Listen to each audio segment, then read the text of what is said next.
afternoon, Bay Nation. Welcome to another episode of Fantasy Bay. I'm your host, Mike Williams, and today we're going to be going over the best values you can find round by round in your league. You can find rounds 1 through 6 up here. 4 players you should be targeting in the 6th round of your fantasy football drafts. Number 1, Tom Brady. Tom Brady's going in the 7th round. I like his offensive pieces when they're healthy. And I think Tom Brady's probably going to throw somewhere around 5,000 yards and about 40 touchdowns. I think that's a solid value to get in the 7th round. And next up, as you can see, Russell Wilson, Mr. Unlimited.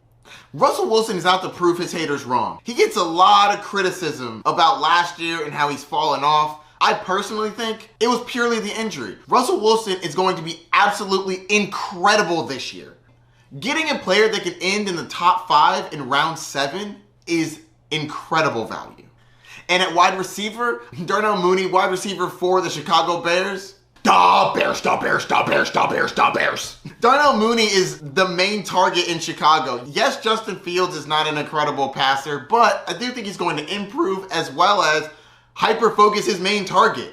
I think there's only 2 real targets to look at in Chicago. It's Darnell Mooney and Cole Kmet. To get a number 1 wide receiver in the 7th round, I think that's pretty solid value. And then the 7th round for running backs, we have Cordero Patterson. Cordero Patterson is a wide receiver converted to running back. And if they use him as such, which I do think that they're going to be throwing to him a lot, he's going to be very viable in a PPR league. Would it surprise you if he caught like 40 or more passes and then had 150 to 200 carries? I think that he's going to be involved. And yes, he fell off towards the end of the year, but it's also important to have a good start to the year too, people. I think Cordero Patterson, a pretty solid value in the 7th. 5 players you should draft in round 8 in PPR leagues. These are great values. At wide receiver, we have Rashad Bateman. I think Rashad Bateman is a very solid grab in the 8th round. He's going to be the number 1 target for Lamar Jackson, and there's really only going to be 2 people that Lamar Jackson's going to target on a very regular basis. Mark Andrews and Rashad Bateman. The Ravens showed their hand with how confident they are with Rashad Bateman when they got rid of Marquise Brown and didn't draft another wide receiver. Rashad Bateman's going to eat this year. Moving on to running backs. Chase Edmonds is going in the 8th round. That's incredible value. As soon as free agency came available, the Dolphins came after Chase Edmonds. And this wasn't the only place that Chase Edmonds could go. But the Dolphins wanted to get him and they wanted to get him involved. And he's getting paid a lot more than the running backs behind him. And everybody knows cash rules everything around me. Cream, get the money. Dollar bills, y'all. Next up, Kareem Hunt. Kareem Hunt would go a lot earlier in drafts if Nick Chubb wasn't ahead of him. Kareem Hunt's talent is not what holds him back. He's easily the best number 2 running back in the league, and he can start for probably a third of the league, if not more. He has a solid floor because he's going to catch the ball a lot, and he has crazy upside, not just if Nick Chubb gets injured. There were multiple games last year where Kareem Hunt was a top 10 running back with Nick Chubb in the lineup. And if Nick Chubb does go down, Kareem Hunt would easily be top 10, possibly top 5, depending on the matchup. What? Don't make that face. You don't agree? Let me know in the comments. Yes, I'm like Deadpool. I break the 4th wall. Pow! 4th wall doesn't mean I can get actually to you, homie. You'll be fine. And the last running back up is a little more risky. Rashad Penny proved at the end of last year he can dominate in fantasy football. He led some people to a fantasy football championship. The question with Penny is always health. Is he going to be healthy? And at the moment, he's fairly healthy. And in the 8th round, I think it comes with a lot of upside. I'm not currently worried about Kenneth Walker, mainly because he's dinged up. But I do think that regardless, Rashad Penny should be a value in the 8th. And my tight end to grab in the 8th round, Zach Ertz. Cliff Kingsbury says it's going to be close whether or not Zach Ertz can play in week 1. So that is a situation to monitor. With DeAndre Hopkins out for 6 weeks, I definitely think Zach Ertz is going to be heavily involved in this offense. And he's worth a grab in the 8th. 7 values you should be targeting in your PPR fantasy football drafts. Round 9. Starting with quarterback. Trey Lance has unbelievable upside. He's a great running back. Look at that. Freudian slip. He's a quarterback that's going to use his legs a lot. And everybody knows how valuable that is in fantasy football. And I'm not worried about Jimmy G. I think this is Lance's job. At the wide receiver position, Allen Lazard. I honestly can't believe Allen Lazard is going in the 9th round. What are we doing here? The back-to-back real-life MVP, Aaron Rodgers, said that Allen Lazard was his #1 receiver. And he's going in the 9th round? What, you think a bunch of rookies are going to come in and take Allen Lazard's job? Y'all know Aaron Rodgers has trust issues, right? You know he doesn't tend to trust rookies. How soon until he's yelling at a rookie for running the wrong route?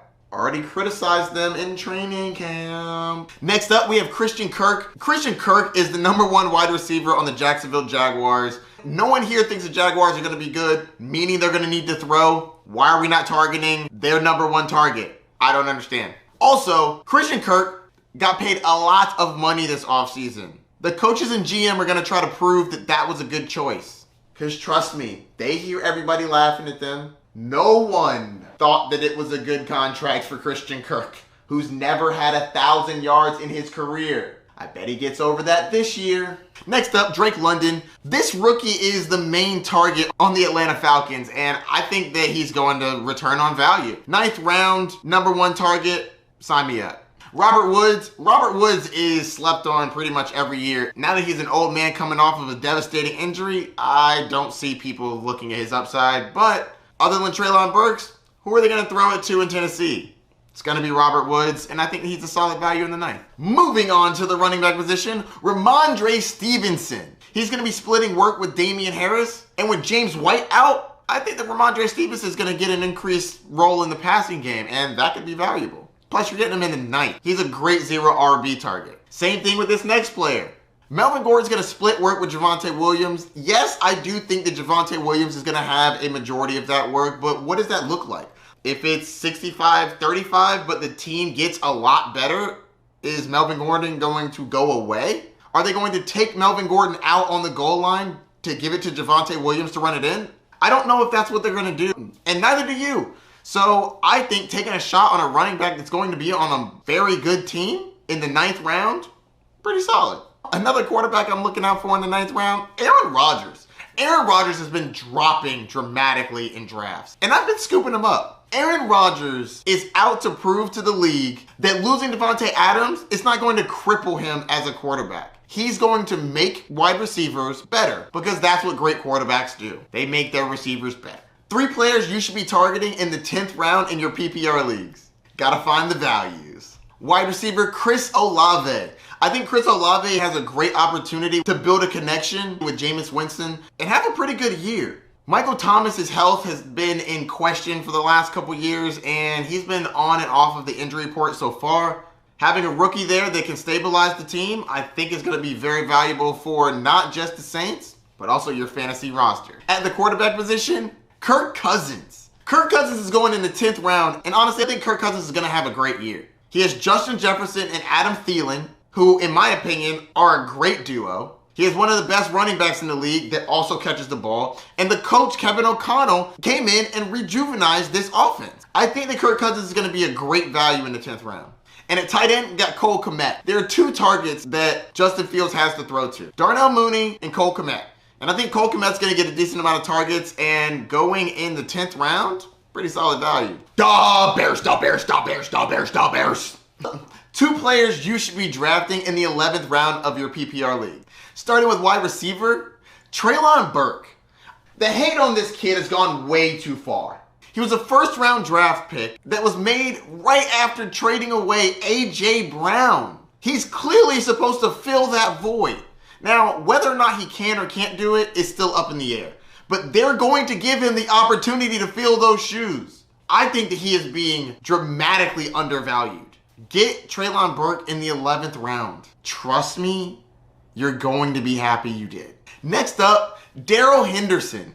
Darrell Henderson is going in the 11th round. Sean McVay has already come out and said he views Darrell Henderson and Cam Akers both as running back 1s, meaning they're both going to get a solid amount of work, whether it's 45-55 or an even split. They're going to be splitting the work closer than a Dalvin Cook and an Alexander Madison, which means I honestly just don't understand why there's such a big difference in their ADP. Cam Akers goes in the 3rd or 4th round.